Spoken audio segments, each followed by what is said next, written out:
ধাতুবিদ্যা video number 3। তো আমরা এতক্ষণ গাঢ়ীকরণের যে পদ্ধতিগুলো রয়েছে তার মধ্যে প্রথম দুটো পদ্ধতি অর্থাৎ অভিকর্ষজ পৃথকীকরণ এবং চুম্বকীয় পৃথকীকরণ এই দুটো আগে দেখে নিলাম। এরপরে আরও দুটো পদ্ধতি রয়েছে এবং যেখানেই অ্যাকচুয়ালি কেমিস্ট্রির সব থেকে বেশি ব্যবহার হচ্ছে সেই দুটো পদ্ধতি এবার আমরা দেখে নেব। তো প্রথম ইম্পর্টেন্ট পদ্ধতিটা হচ্ছে ফেনা ভাসন পদ্ধতি, ফ্লোটেশন। বুঝতেই পারছো, এখানে ফেনা তৈরি হবে এবং ফেনাটা ভেসে থাকবে জলের ওপরে। তো সেটাকে আমরা কিভাবে ব্যবহার করতে পারবো একটা খনিজ মল আর আকরিককে আলাদা আলাদা করে সেপারেট করার জন্য। তো সব থেকে আগে মূলত জানতে হবে এর নীতিটা কি। এর নীতিটা হচ্ছে তেল জাতীয় পদার্থ দ্বারা সৃষ্ট ফেনা সালফাইড আকরিককে বেশি পরিমাণে সিক্ত করে তোলে জলের চেয়ে। অর্থাৎ এই ফেনা ভাসন পদ্ধতিটার হার্ড অ্যান্ড ফাস্ট রুল হচ্ছে এটাকে মূলত সালফাইড আকরিকের ক্ষেত্রে ব্যবহার করা হয়। অন্য কোনো আকরিকের ক্ষেত্রে এই পদ্ধতিটা গুণগতভাবে অতটা সঠিক রেজাল্ট দিতে পারে না। তাই সালফাইড আকরিক আমি যখনই পাবো সেখানেই আমরা গাঢ়ীকরণের জন্য ফ্লোটেশনকে ব্যবহার করব। যেমন আমাদের পড়তে হবে সেটা হচ্ছে অ্যালুমিনিয়ামের ক্ষেত্রে Al2O3 এটা সালফাইড আকরিক নয়, তাহলে এর গাঢ়ীকরণে নিশ্চয়ই আমরা ফেনা ভাসনকে ব্যবহার করব না। জিঙ্ক সালফাইড, জিঙ্ক ব্লেন্ড সেটা সালফাইড আকরিক, তাহলে এর ক্ষেত্রে আমরা ফেনা ভাসন ব্যবহার করব। আয়রনের ক্ষেত্রে Fe2O3 এখানেও সালফাইড আকরিক নয়, এখানেও ব্যবহার করব না ফেনা ভাসনকে। কপার পাইরাইটিসের ক্ষেত্রে এটা সালফাইড আকরিক, তাই এখানে ফেনা ভাসনকে ব্যবহার করব। তাহলে মূল থিওরি কি? মূল থিওরি হচ্ছে খনিজমল জলে সিক্ত হয়ে ভারী হয়ে তলায় থিতিয়ে পড়বে, অর্থাৎ খনিজমল আর ধাতুর যৌগ মানে আকরিক এই দুটোর মিক্সচারকে নিয়ে তো আমাদের কাজ শুরু হচ্ছে এই পদ্ধতিতে গাঢ়ীকরণে। তো খনিজ মলগুলোর স্পেসিফিক প্রপার্টি হচ্ছে এরা জলে দিলে ধাতুর আকরিকের চেয়ে এরা তাড়াতাড়ি সিক্ত হয়ে তলায় পড়বে, থিতিয়ে পড়বে। ধাতুর আকরিকও তলায় সিক্ত হয়ে পড়ে যেতেই পারে, সেইটাকে আটকানোর জন্যে অর্থাৎ ধাতব আকরিক যাতে জলে সিক্ত হয়ে না তলার দিকে চলে যায় সেই জন্য তার একটা বিশেষ প্রপার্টি যে ধাতব সালফাইড আকরিকগুলো তেলে বেশি পরিমাণে সিক্ত হতে পারে। এই তেলে সিক্ত হওয়ার প্রপার্টিটাকে ইউটিলাইজ করে আমরা ফেনা তৈরি করব তেল দ্বারা, দিয়ে সেই ফেনাটাকে উপরে ভাসিয়ে রাখব এবং সেই ফেনাতে ধাতুর যে সালফাইড আকরিক রয়েছে সেখানে থাকবে, তলার দিকে সে জলের দ্বারা সিক্ত হয়ে তলায় পড়ে যাবে না। এবং অবভিয়াসলি যেমন আমরা লুচিগুলো বাড়িতে মায়েরা তেলের ওপর থেকে তুলে নেন, তেমনি ওই রকম ঝাঁঝরির মতন একটা হাতা মানে ফুটো ফুটো হাতা যেগুলো এই ধরনের কোনো জিনিস দিয়ে আমরা এই সালফাইড আকরিককেও আমরা ওই তেলের ওইখান থেকে তেলের ওপরে ভাসতে থাকবে বা ফেনার ওপরে ভাসতে থাকবে সেখান থেকে আমরা তুলে নিতে পারবো। প্রসেসটা কি? প্রসেসটা হচ্ছে এরকম যে আমরা একটা যন্ত্রের ভেতরে এরকম যন্ত্রটাকে দেখতে, এই যন্ত্রের ভেতরে আমরা তেল ও জলের মিশ্রণ তৈরি করেছি। কি তেল ব্যবহার করা হয় কি না করা হয় সেগুলো আমরা পরে দেখে নিচ্ছি। মোট কথা তেল ও জলের মিশ্রণ তৈরি করেছি, জলটা নিচে তেলটা উপরে। এমতো অবস্থায় আমরা পাম্পের মাধ্যমে আমরা এদিক থেকে আমরা এই দ্রবণের ভেতরে আকরিক এবং অয়েল এই দুটোকে একসঙ্গে ইনসার্ট করব। ইনসার্ট করে এখানে একটা প্যাডেল লাগানো আছে, পাখার মতন দেওয়া আছে, সেই পাখাটাকে ভীষণ মাত্রায় ঘোরাতে থাকবে, যে রোটেটিং প্যাডেল। তার ফলে কি হবে, এখানে যে তেলটা এলো সেই তেলটা প্রচণ্ডভাবে ঘোরানো এবং এখান থেকে কিছুটা বায়ুর সাপ্লাইও থাকবে। সেই বায়ুর সাপ্লাই থাকার জন্যে এটা তেলটা আস্তে আস্তে ফেনা তৈরি করবে। এবং সেই ফেনাটা অবভিয়াসলি উপরের দিকে উঠে চলে আসবে। এই উঠে আসার সময়ে তারা আকরিককেও আস্তে আস্তে সিক্ত করে এই ওপরের দিকে নিয়ে চলে আসবে, অর্থাৎ খনিজ মলটা তলায় থেকে গেল জলের মধ্যে প্রায় গুলে থাকা বা সিক্ত হয়ে থাকা অবস্থাতে, এবং আকরিকটা যেহেতু সে তেলে বেশি পরিমাণে সিক্ত হতে পারে তাই তেলের ভেতরে ঢুকে গেল বা তেল থেকে তৈরি হওয়া ফেনার ভেতরে ঢুকে গিয়ে ওপরে চলে যেতে লাগলো সারফেসের উপরে। এবার এইটাকে আমরা ঝাঁঝরি দিয়ে তুলে সরিয়ে নিলাম এবং পরবর্তীকালে একটু মুছে নিয়ে বা একটু জল দিয়ে ধুয়ে নিয়ে আমরা সেই আকরিকটাকে অনেকটা পিউরিফাইড কন্ডিশনে নিয়ে যেতে পারলাম।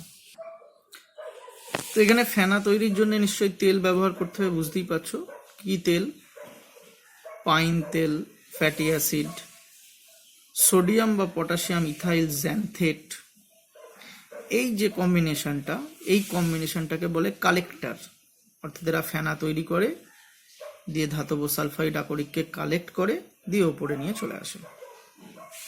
আর এই ফ্রোদটা মানে ফেনাটাকে তো স্টেবিলাইজ করতে হবে, কারণ ফেনাটা হবে আবার ফেনাটা ফুটে হাওয়াটা বেরিয়ে গেলে ফেনা শেষ। সেইটা যাতে না হয়, ফেনাটাকে যাতে স্টেবল করা যায়, ফ্রোদটা যাতে স্টেবল হয়, তাই এখানে একটা ফ্রোদ স্টেবিলাইজার দেওয়া হয় স্টেবল করার জন্যে। সেটা হচ্ছে অ্যানিলিন এবং ক্রিসলের মিশ্রণ। এরা ফ্রোদটাকে স্টেবিলাইজ করে, অর্থাৎ ফেনাটাকে স্টেবিলাইজ করে ফেনাটা ভেঙে যেতে পারে না। তো এইভাবে আমরা সালফাইড আকরিককে মূলত ফ্রোদ ফ্লোটেশন পদ্ধতিতে আমরা ব্যবহার করলাম, যে তাদেরকে আমরা খনিজ মল থেকে সেপারেট করতে পারব। বিশেষ কিছু ক্ষেত্রগুলোতে এরকমও কন্ডিশন অ্যাপ্লাই হয় যে যেখানে আকরিক এবং খনিজ মল দুটোই দেখা যাচ্ছে সালফাইড টাইপের, তাহলে দুটোকেই যদি নর্মাল ফ্রোদ ফ্লোটেশন টেকনিক করা হয় তাহলে দুটোই একসাথে তেলে ভেসে উঠবে। তাহলে সেইটা যাতে না হয় তার জন্যে আমরা দুটো পদ্ধতি ব্যবহার করতে পারি। এক হচ্ছে তেল এবং জলের মিশ্রণের অনুপাতটাকে নির্দিষ্টকরণ পদ্ধতি করতে পারি, নির্দিষ্টকরণ পদ্ধতির মাধ্যমে। সেটা মানে পুরো প্রপার্টি অনুযায়ী হবে, যে একদম প্রপোর্শনটা মেনটেন করলে কোনো একটা স্পেসিফিক হয় ধাতব সালফাইডটা ভেসে উঠবে, তার খনিজ মলের সালফাইডটা ভেসে উঠতে পারবে না। অথবা বেটার টেকনিক হচ্ছে একটু কেমিস্ট্রি এক্সট্রা করে ব্যবহার করা, যেটাকে বলা হচ্ছে ডিপ্রেসেন্ট। ডিপ্রেসেন্ট কি জিনিস? ডিপ্রেসেন্ট হচ্ছে, যেমন এইখানে একটি উদাহরণ দেওয়া আছে, আমরা লেড সালফাইড বা গ্যালেনাতে যখন আমরা সেই গ্যালেনাটাকে আমরা চেষ্টা করব ফ্রোদ ফ্লোটেশনের মাধ্যমে বের করার, সেখানে ওই আকরিকটার সঙ্গে জিঙ্ক সালফাইড কিছুটা অপদ্রব্য বা খনিজ মল হিসাবে চলে আসতেই পারে। তো সেইখানে আমি যদি অনলি ফ্রোদ ফ্লোটেশন টেকনিক ব্যবহার করি তাহলে কিন্তু লেড সালফাইড এবং জিঙ্ক সালফাইড দুটোই ভেসে উঠবে, তাহলে কিন্তু আমার গাঢ়ীকরণ হবে না। তাহলে এমতো অবস্থায় লেড সালফাইডটাকে আমাকে উপরে তুলতে হবে, জিঙ্ক সালফাইডটাকে যাতে সে তেলে ভেসে না ওঠে তার জন্য ব্যবস্থা করতে হবে। তো সেইখানে আমি যদি সোডিয়াম সায়ানাইড ব্যবহার করি NaCN, এই NaCN জিঙ্ক সালফাইডের সঙ্গে সিলেক্টিভলি রিয়াকশন করবে। রিয়াকশন করে কি করবে? Na2ZnCN4 একটা কমপ্লেক্স সল্ট তৈরি করবে, যেটা জলে দ্রবীভূত হয়। তার ফলে কি হবে? জিঙ্ক সালফাইডটা আর কিন্তু ফেনার মধ্যে থাকবে না, সে কিন্তু আস্তে আস্তে জলে গুলে নিচের দিকে বা দ্রবণের দিকে চলে যাবে। তার ফলে ফেনার মধ্যে শুধু থেকে যাবে লেড সালফাইড আকরিকটা। তো এই ঘটনাটাকে বলা হচ্ছে ডিপ্রেসেন্টের কাজ। অর্থাৎ আমরা দুটো সালফাইড আকরিক যদি হয়ে যায় তাহলে আমরা তাদেরকে পৃথকীকরণের জন্য একটু ফেনাভাসন পদ্ধতিকে মডিফাই করতে হবে। যা নর্মাল মেটেরিয়াল যোগ করছিলাম ফেনা ফ্রোদ স্টেবিলাইজার থেকে শুরু করে ফ্রোদ তৈরি করার জন্য যে তেলগুলো সবই ব্যবহার করতে হবে, তার সঙ্গে এক্সট্রা একটা ব্যবহার করতে হবে ডিপ্রেসেন্ট, যেটা সিলেক্টিভলি আমার খনিজ মলের সালফাইডটাকে জলে দ্রবীভূত করে নিচে নিয়ে চলে যাবে, আর আমার যেটা রিকোয়ার্ড সালফাইড সেটাকে ফেনাভাসনের মধ্যে দিয়ে আমি পেয়ে যাব। আরও পদ্ধতি করা যায়, সেটা হচ্ছে নর্মালি জল এবং তেলের মিশ্রণের অনুপাতকেও নির্দিষ্টকরণের মাধ্যমে এই প্রক্রিয়াটা সম্পূর্ণ করা যায়, তবে সেটা অনেক ক্যালকুলেশন বেসড, এটা তুলনামূলকভাবে সহজ। এরপরে নেক্সট পদ্ধতি হচ্ছে রাসায়নিক পৃথকীকরণ বা লিচিং। এখানে কি করা হয়, আকরিককে কোনো একটা নির্দিষ্ট বিকারকের সাহায্যে, মানে সেটা অ্যাসিড হতে পারে, ক্ষার হতে পারে বা অন্যান্য যে কোনো কেমিক্যাল হতে পারে, সেটা অ্যাড করে জলে দ্রবীভূত করে নেওয়া হয় এবং খনিজমল অদ্রবীভূত হিসাবে থেকে যায়। এই পদ্ধতিটাকে আমরা লিচিং বলছি। অর্থাৎ এইভাবে দেখাতে গেলে একটা আকরিক অবভিয়াসলি তার সঙ্গে কিছুটা খনিজমল উঠে আসছে, এবার আমি তার ভেতরে অ্যাসিড বা ক্ষার বা কোনো পদার্থ যোগ করলে আকরিক যেটা জলে দ্রবীভূত হচ্ছিল না, সেই আকরিকটা তার দ্রবণে কনভার্টেড হয়ে গেল, এর সঙ্গে রিয়াকশান করে, কিন্তু এর সঙ্গে খনিজমলের কোনো রিয়াকশান হলো না। তারপরে খনিজমলটা যেমন ছিল তেমন থেকে গেল। অর্থাৎ এখন আমি আমার হাতে একটা দ্রবণ পেলাম আর খনিজমলকে সলিড হিসাবে পেলাম। তাহলে আমি খুব সহজেই সেটাকে ফিল্টার করে নিতে পারবো ফিল্টার পেপারের সাহায্যে। ফিল্টার পেপার করে দিলে এটা আউট হয়ে গেল, পড়ে রইল শুধুমাত্র অনলি আকরিকের দ্রবণ। এবার সেই আকরিকের দ্রবণ থেকে আবার আকরিক সলিডকে আমাকে ফিরে পেতে হবে। সেই কারণের জন্য আবার কোনো একটা রাসায়নিক পদার্থ যোগ করলাম, দিয়ে আকরিকটাকে আবার দ্রবণ থেকে অদক্ষেপ তৈরি করলাম। এই ঘটনাটাকে বলা হচ্ছে সিডিং। তাহলে আকরিক থেকে দ্রবণ তৈরি করার ঘটনাটা লিচিং, এবং দ্রবণটা থেকে আবার যদি আমাকে রিপ্রেসিপিটেশন করতে হয় তাহলে সেই ঘটনাটা হচ্ছে সিডিং। আমরা একটু উদাহরণ সহ দেখে নিতে পারি। বক্সাইট যে আকরিকটা Al2O3.2H2, অর্থাৎ অ্যালুমিনিয়ামের মূল আকরিক হচ্ছে বক্সাইট। এই বক্সাইট যখন খনি থেকে নিয়ে আসা হয় তার সঙ্গে SiO2 মানে সিলিকা মানে বালি, আয়রনের অক্সাইড এবং টাইটানিয়ামের অক্সাইড মূল, তারা খনিজ মল হিসাবে থাকে। আরও অনেক কিছুই থাকে, তার মধ্যে এগুলোই হচ্ছে মূল, যেগুলোকে সরাতে হবে পিওর কন্ডিশনে করার জন্য। তো তার জন্য প্রথমে আমাকে লিচিং করতে হয়, বা আমাদের মানে ইন্ডাস্ট্রিতে লিচিং করতে হয়। লিচিং পদ্ধতির জন্য কোন কেমিক্যালটা ব্যবহার করা হয়? 45% NaOH। কেন? সিলিকন ডাইঅক্সাইড, অ্যালুমিনিয়ামের অক্সাইড এগুলো সবই মোটামুটি ক্ষারীয় বা উভধর্মী টাইপের অক্সাইড। তো মূলত উভধর্মী টাইপের অক্সাইড। সিলিকন ডাইঅক্সাইড যদিও একটুখানি আম্লিকতার দিকে চলে গেছে, ক্ষারীয় বলাটা আমার ভুল হলো। মূলত এরা হয় উভধর্মী বা একটু আম্লিক অক্সাইডের দিকে। তাই আম্লিক অক্সাইড হওয়ার জন্যে এরা NaOH এর সঙ্গে, মানে ক্ষারীয় একটা পদার্থের সঙ্গে সহজেই অ্যাসিড ক্ষার টাইপের রিয়াকশান করে দেবে।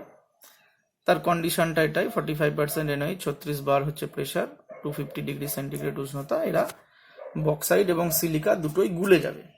তাহলে বক্সাইড গুলে গিয়ে যে কেমিক্যালটা তৈরি করবে সেটা হচ্ছে NaAlOH সলফর, একটা জটিল লবণ, জলে গুলে যায়। এবং সিলিকন ডাইঅক্সাইডটা গুলে গিয়ে সোডিয়াম সিলিকেট Na2SiO3, এই দুটো দ্রবণ তৈরি হয়ে গেল।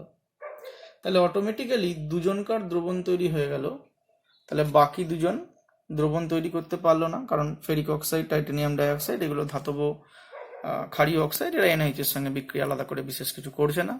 তার ফলে আমরা ফিল্টার করে ফেলে বক্সাইড আর সিলিকন ডাইঅক্সাইডের দ্রবণ তৈরি করতে পারলাম, আর এগুলো সলিড থেকে গেল, এগুলোকে ফিল্টার করে তাড়িয়ে দিলাম। এবার কথা হচ্ছে যে এই দুজনকে নিয়ে এবার আমরা দুটোকেই পাচ্ছি। আমাদের দরকার মূলত অ্যালুমিনিয়ামের আকরিকটাকে ফেরত পাওয়া দরকার। সিলিকনের যে SiO2 বালি তাকে আমরা ফেরত পেলেও হবে, মানে অ্যাকচুয়ালি ফেরত না পাওয়ারই উচিত, আমার দরকার নেই।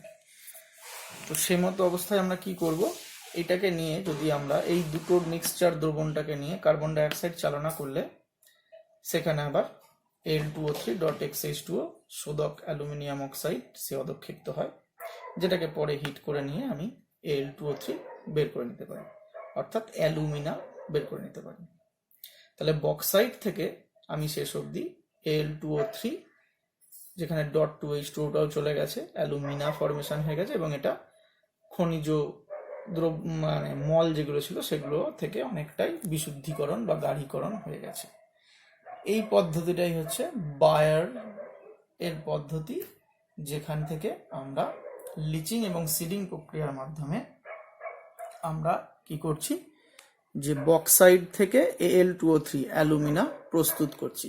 এটা কিন্তু অ্যালুমিনিয়াম পড়ানোর সময় আর একবার হয়তো রিপিট করা হবে, এবং তখন কিন্তু শুধুমাত্র রেফারেন্স দেওয়া হবে যে বক্সাইড থেকে আমরা দুটো পদ্ধতিতে অ্যালুমিনা তৈরি করব, এবং অ্যালুমিনাকে নিয়ে আমরা পরবর্তী ক্ষেত্রে আবার সেখান থেকে অ্যালুমিনিয়াম ধাতুকে বের করব। তো বায়ার পদ্ধতিটা অলরেডি এখানে লিচিং পদ্ধতির একটি উদাহরণ হিসাবে বলে দেওয়া হলো। লিচিং এবং বিজারণ এর আরেকটি ইম্পর্টেন্ট উদাহরণ যেটা আমাদের বইয়েতে দেওয়া আছে, যেটা আমাদেরকে পড়তে হবে, সেটা হচ্ছে ম্যাকআর্থার ফরেস্ট এর সায়ানাইড পদ্ধতি। এবং এর মাধ্যমে মূলত আমাদের দামি যে সমস্ত ধাতু অর্থাৎ সিলভার, গোল্ড, এইগুলোকে আমরা পিওর ফর্মে নিয়ে আসতে পারি গাঢ় করে। তো একটা জিনিস ফিল করতে পারছো নিশ্চয়ই, যে সিলভার, গোল্ড এরা হচ্ছে তড়িৎ রাসায়নিক শ্রেণীর কপারের মার্কারির নিচে। তো এরা হয় মূলত ন্যাসেন্ট, অর্থাৎ নিষ্ক্রিয়ভাবে কোনো যৌগ উপস্থিতি ছাড়া খনিতে তারা মৌল আকারেই থাকতে পারে, অথবা বিশেষ ক্ষেত্রে তারা, যেমন এখানে Ag2S তৈরি করা রয়েছে, যেটা সিলভার গ্লান্স বলে একটা আকরিক Ag2S রয়েছে, সেখান থেকেও আমরা এই পদ্ধতিতে কাজ করতে পারি।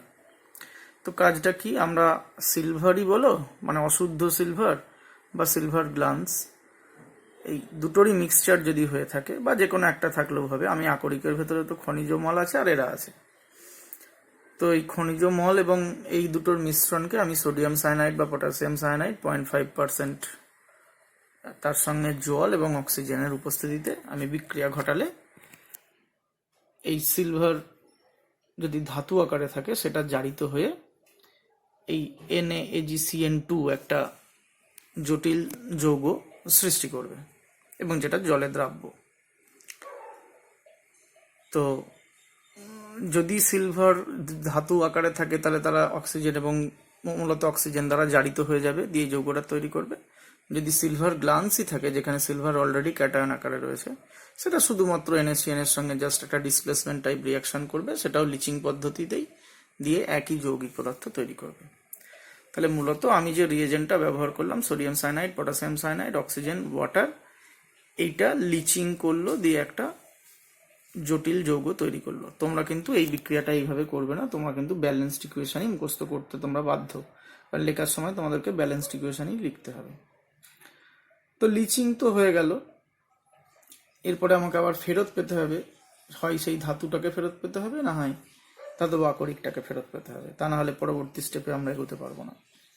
তো এখানে যেটা করতে পারছি, যে এই যে জটিল যৌগটা সৃষ্টি হলো NaAgCN2, তাকে যদি আমরা জিঙ্ক দ্বারা বিজারণ ঘটাই, রিডাকশন করি, তাহলে জিঙ্কের একটা টেট্রাসায়ানো জিঙ্কের একটা জটিল যৌগ তৈরি করে, এবং এক স্টেপে এরা ধাতুটা, যেটা আমরা নেসেসিটি ছিল আমাদের, সেই ধাতুটাকে মোস্ট পিওর কন্ডিশনে দ্রবণ থেকে অধক্ষিপ্ত করে। অর্থাৎ আমাদের আর কোনো স্টেপে যেতেই হয় না, আমরা এই ধাতুটাকে নিয়ে, যেটাকে নিয়ে স্টার্ট করেছি, বা ধাতুর আকরিক নিয়ে স্টার্ট করে আর অন্য কোনো পদ্ধতিতে না গিয়ে শুধুমাত্র সেকেন্ড স্টেপ গাঢ়ীকরণ পদ্ধতিতেই আমি একটা এমন স্পেশাল টেকনিক ইউজ করলাম যে আমি সরাসরি ধাতুটাকে মোস্ট পিওর ফর্মে নিয়ে চলে আসতে পারলাম।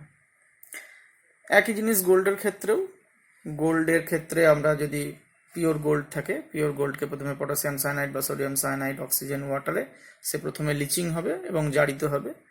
জারিত হয়ে এই ধরনের একটা জটিল যৌগ তৈরি করবে KaUCN2, এবং পরবর্তী ক্ষেত্রে সেই যৌগটাই আমি যদি জিঙ্ক দ্বারা বিজারিত করে ফেলি, তাহলে ওই ধাতুটা, গোল্ড ধাতুটাকে একদম পিওর ফর্মে আমরা ফেরত পাবো।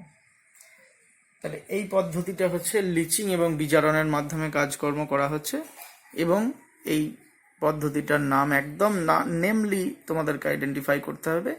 ম্যাকআর্থার ফরেস্টের সায়ানাইড পদ্ধতির মাধ্যমে সিলভার আর গোল্ডের আমরা কিভাবে তাদেরকে মেটালার্জির মারফত আমরা কিভাবে বের করে নিয়ে আসি, সেইটা তোমাদের কিন্তু পরীক্ষায় আসতেই পারে 2 নম্বরের টেকনিকে। তাহলে এখানে কিন্তু আমরা বায়ার পদ্ধতিতে অ্যালুমিনা বের করা এবং ম্যাকআর্থার ফরেস্টের সায়ানাইড পদ্ধতির মাধ্যমে আমরা কিভাবে প্রেসিয়াস এলিমেন্ট সিলভার গোল্ড এগুলোকে ফেরত পাবো সেটাও আমরা শিখে নিলাম। তো এই অবধি আমাদের মোটামুটি গাড়িকরণের মূল 4টে টেকনিক আমরা জেনে নিলাম।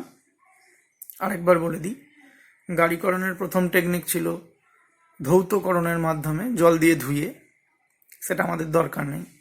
দ্বিতীয় টেকনিক ছিল চুম্বক দ্বারা, সেটাও কেমিস্ট্রির ইনফরমেশন ছিল না। তৃতীয় ছিল সালফাইড আকরিকের জন্য ফেনাভাসন পদ্ধতি, এবং চতুর্থ ছিল এই লিচিং এবং সিডিং এবং বিজারণ এই পদ্ধতিটার মাধ্যমে আমাদের ধাতব আকরিক বা ধাতুকে ফেরত পাওয়ার টেকনিক। তো আমরা সেকেন্ড স্টেপ গাড়িকরণ অবধি চলে এলাম। এইবার যে যে ধাতুর ক্ষেত্রে আমরা আকরিক থেকে হয় আকরিকের পিওরেস্ট ফর্মে ফেরত পেলাম, সেইগুলোকে নিয়ে আমরা এর পরবর্তীতে ধাতু নিষ্কাশনের দিকে ঢুকবো। যেমন সিলভার আর গোল্ডের ক্ষেত্রে আর লাগবে না, তার কারণ এরা অলরেডি ধাতুতে পরিণত হয়ে গেছে, এদেরকে আর নতুন করে কিছু স্টেপ করার দরকার নেই। কিন্তু অন্যান্য জিনিস যেমন অ্যালুমিনা, আমি অ্যালুমিনিয়ামের কি পেয়েছিলাম মনে করে দেখো, Al2O3.2H2O বক্সাইড থেকে শুরু করেছিলাম, দিয়ে শেষ অবধি পেয়েছিলাম পিওরেস্ট ফর্ম Al2O3 অ্যালুমিনা। সেখানে এখনো অক্সিজেনটা অ্যালুমিনিয়ামের সঙ্গে লেগে আছে, তাহলে ওখান থেকে ধাতুটাকে এবারে এখনো বের করা হয়নি। তাহলে নেক্সট পদ্ধতিতে গিয়ে আমরা অশুদ্ধ ধাতু নিষ্কাশন, মানে অশুদ্ধি সমেত কিছু ধাতু নিষ্কাশিত হবে সেই পদ্ধতিটাতে ঢুকে যাব এর পরবর্তী ভিডিও, অর্থাৎ 4 নম্বর ভিডিওতে।